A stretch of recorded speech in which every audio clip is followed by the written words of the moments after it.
Bonsoir. Vous êtes économiste en chef de la COFAS. Vous avez donc, comme je viens de le dire, donné une conférence dont le thème était « Risque pays, analyse et opportunités des entreprises ». À quel point la crise russo-ukrainienne déstabilise l'économie mondiale ou pas ? La crise russo-ukrainienne a renversé la table d'une certaine manière, complètement changé la donne en 2022. Pour faire simple, la Russie occupant une place prépondérante dans l'économie mondiale par sa production et ses exportations à la fois d'énergie et de matières premières alimentaires, métaux-industriels, a complètement bouleversé les équilibres en la matière et provoqué une résurgence du risque inflationniste qui était déjà présent auparavant, mais qui s'est trouvé encore plus catalysé par ce conflit. S'en est suivi une réaction brutale des politiques monétaires dans la plupart des pays développés, mais aussi dans les pays émergents, un ralentissement très fort de l'activité à l'échelle mondiale, en particulier en Europe. Et puis, on le voit aujourd'hui, des soubresauts financiers qu'on commence à percevoir avec ce qui se passe actuellement dans le secteur bancaire américain. En termes d'investissement, quels sont les pays actuellement à risque ? Aujourd'hui, le panorama des risques a fondamentalement changé depuis un an. Les perspectives, il faut distinguer les perspectives macroéconomiques des perspectives microéconomiques. D'un point de vue macroéconomique, certains pays vont s'en tirer mieux que d'autres parce qu'ils sont bien positionnés dans la chaîne de valeur, notamment en amont en termes de production de commodités. Ce sont des pays d'Amérique latine, par exemple, le Brésil. Ce sont certains pays d'Afrique subsaharienne qui sont riches en matières premières. Ce sont les pays du Golfe, évidemment pour des raisons évidentes. Ce sont aussi certains pays d'Asie qui ont été moins frappés par la crise énergétique que sur le continent européen.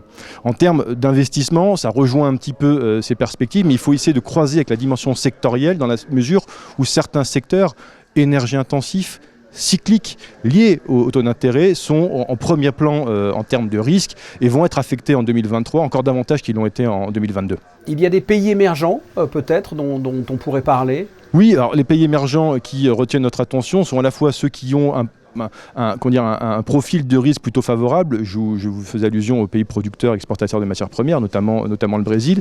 Et puis il y a les pays émergents qui, à l'inverse, comme souvent lorsque les conditions financières se resserrent très fortement à l'échelle mondiale, se trouvent en très grande difficulté, parfois en situation de défaut de paiement. On l'a vu en 2022, des pays comme la Zambie, le Ghana, le Sri Lanka ont pu faire défaut. Certains pays émergents sont dans des situations extrêmement complexes. Je pense notamment au Pakistan, au Laos, qui sont sujets, parce qu'ils ont des forts déséquilibres courant, de très faibles réserves de change, sujets à des crises de très grande intensité. Donc dans le panorama global émergent, il faut être particulièrement attentif, très sélectif, puisqu'il y a, si je puis dire, autant de situations que de pays. Pour finir, j'aimerais que vous nous fassiez un bilan de l'année 2022, en termes d'investissement bien sûr, et quelles sont les perspectives d'avenir pour 2023 ? 2022 a été, nombreux égards, une annus horribilis moins horrible que ce à quoi on pouvait s'attendre. On a échappé au scénario du pire, notamment en Europe continentale. Il n'y a pas eu de perturbation physique sur les flux d'approvisionnement énergétique. On a échappé à une très forte récession au tournant de l'année.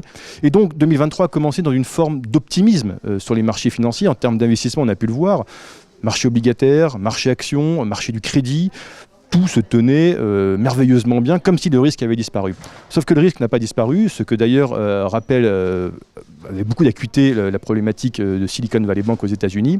Et les risques restent particulièrement présents sur 2023, non seulement parce que la crise énergétique n'est pas derrière nous, elle est devant nous. Elle continuera d'être particulièrement présente, indépendamment de ce qui peut se passer d'un point de vue géopolitique, pour des raisons strictement organiques liées au sous-investissement dans le système énergétique mondial depuis quelques années, que s'agisse dans les énergies du présent, pétrole, gaz, mais aussi les énergies décarbonées. Et puis aussi parce que la thématique inflationniste n'est pas non plus derrière nous et que les banques centrales vont continuer modulo les développements qui vont survenir dans les jours prochains dans le système financier mondial et en particulier américain, à resserrer leur garde. Et ça va être une thématique d'investissement fondamentale dans les mois et dans les trimestres qui viennent. Jean-Christophe Caffé, merci pour cette analyse économique. Merci beaucoup. Merci à vous.